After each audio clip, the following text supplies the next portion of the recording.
I was friends with many people in school that did do music A-level, and they had bad experiences of it for that reason, that they felt that the teacher was very, old school, conservative in the way that they were teaching, and there was very little room for lenience. So I feel like if I had that experience when I was 16 of doing music in a similar way that I'm doing it to SOAS now, I think I would feel that freedom to express myself, and a lot of the heavy weight which is put under people at A-level music, some of that would be relieved a bit, and the joy and the love of music would come out more, and the community and all of these things that music is about could come forth more and could be expressed through music.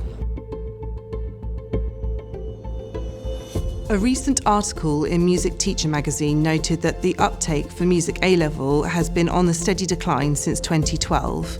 Ofsted have noted that entries to Music BTEC courses are also on the decline, and we know that there is no plan for a Music T-level. Low uptake may leave all post-16 music exams and higher education music in a precarious position, with questions about sustainability of music curriculum exams. This could have a profound effect on the music education in both school and higher education. The National Plan for Music Education aims for an ambitious and inclusive music provision with clear pathways for all pupils, now including to creative industries. For many, the most affordable and accessible pathway is music curriculum.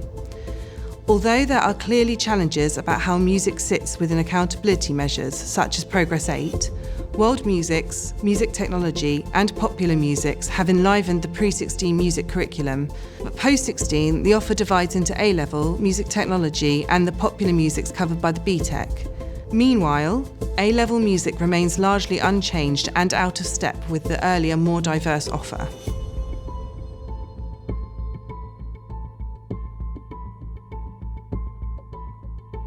Now is the time to ask, how can we broaden the appeal of Music A-level and create a qualification that is relevant and engaging for all potential music students?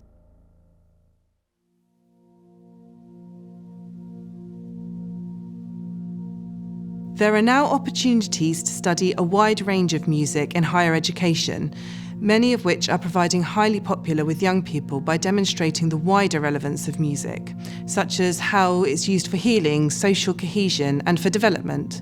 However, Ofqual currently requires that Music A-level remains highly focused on the repertoire, values, and methods of Western classical music.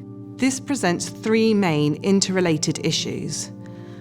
Firstly, my doctoral research explored how using methods based in Western classic music theory and values can fail to capture the key skills of wider musics, for instance, using Western assessment to mark learning by ear and improvisation.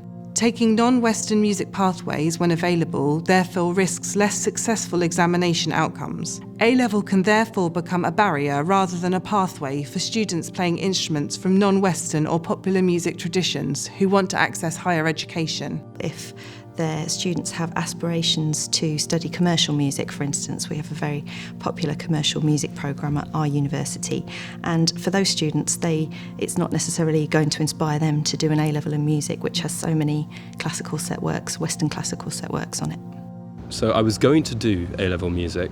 I actually hadn't done it at GCSE. I did art GCSE because I came kind of a bit late to music, but then it kind of hit me and it became a really strong passion in my life, and I was like, right, that's something I'd really like to do. However, when I got into the college, I started telling I played guitar at the time, and I started telling my teacher or my possible music teacher about I'd really like to do music here, and I play the guitar, I play jazz guitar, I'm very self-taught and all of these things, but I'd still really like to learn about Western classical music. And this guy kind of sat me down and he kind of said, look, I don't think this course is right for you because of the way that you play music and the way that you're completely self-taught and kind of your interest in jazz. I think that if you did music at A-level, it would kind of dampen your whole experience of music and it would kind of put a bit of a sour tone on it. And I'd rather not have that for you, so take my advice and maybe don't do music at A-level. And I said, all right then, I'll have it as my hobby and I'll do it there. And if the opportunity comes up to study music in a different way, I'll take that. But right now, I'm going to study on the humanities and I'm going to focus on that instead. So that's what I did at A-level. We have a joke at SOAS that often our undergraduates are students who love music but hated music in schools. And this is part of our challenge in some ways, because we're trying to recruit students to study a degree in music when it may be completely off their radar. So often what we find is students come to us as mature students because they leave school thinking, oh, if only there was a degree where I didn't have to do, Western art music, etc. And then 4 years later, they realise that there is a place, but it hadn't occurred to them because it wasn't even presented as an option in the classroom. And I did always kind of think music in the back of my mind, but the A-level did kind of make me think I wasn't able to do it. And I'm glad that SOAS is one of the universities that let you do it. I did A-level following GCSE, and in my sixth form there was only 2 people, so it was quite a small, intimate environment where we did a range of Western classical tradition, we did some jazz, and we did a bit of contemporary traditional music. So it was quite a mixed sort of criteria of learning, with some performance and some composition. But I also had problems with it that I faced, and I felt like really I would have benefited from a more socially aware course that was encouraging discussion instead of just following examples and repeating those examples through the essay questions. As it best accommodates musicians with Western classical music knowledge, skills and values, many will reproduce these when they become the next generation of music teachers. As they will be understandably more confident to teach the music they learned, future students may miss opportunities to learn the more diverse music they hear beyond school. When I'm talking to music teachers at recruitment events, or people who want to be music teachers at recruitment events, what I'm finding is that having to have all of that classical knowledge can put some really trainable teachers off joining the profession. For a lot of them, they've been really put off by the very prescriptive syllabus for A-level music, the fact that it focuses so much on Western classical music, and the way that the songs that aren't Western classical music are represented in the form of a printed score is a bit of a barrier to a lot of them as well.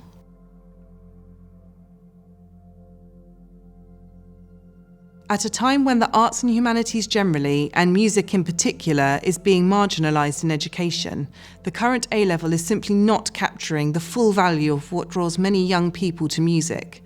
This goes far beyond music progression into employment. For many, the value of music is how it helps us feel, think, live well together, and to make meaning in our lives. We know that young people are increasingly opting to take A-levels such as psychology and sociology to explore these matters. Might there be a way to study music at A-level that includes these also?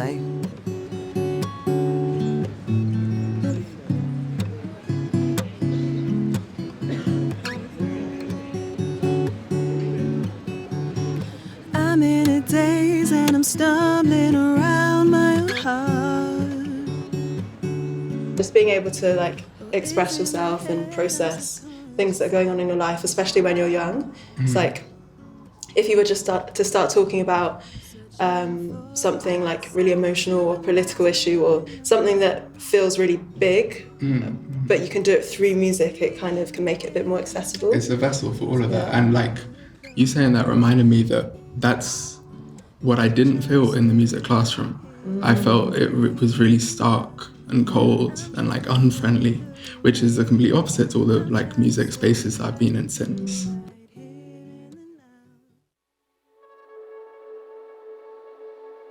The refreshed National Plan for Music Education celebrates the value of music to change lives, inviting us to look for ways to explore this further.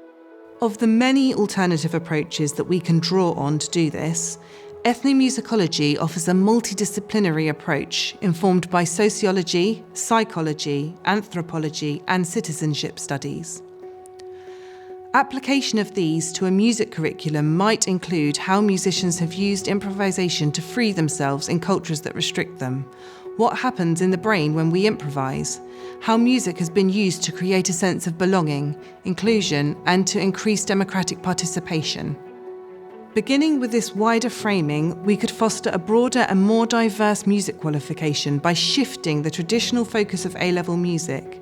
This will mean understanding all music as social practice through which people learn, understand, build community, thrive, live better lives, and change their lives. Exploring musical meaning in context rather than analysing music elements in isolation. Applying critical and social theory rather than just Western music theory. For instance, exploring music making through a feminist or decolonial lens. By focusing on the meaning of musical practices rather than specific techniques, genres and styles, A-level can become more accessible and more relevant to young people. It goes much further than adding diverse music into the curriculum and then assessing performance and understanding against success criteria rooted in Western art music values.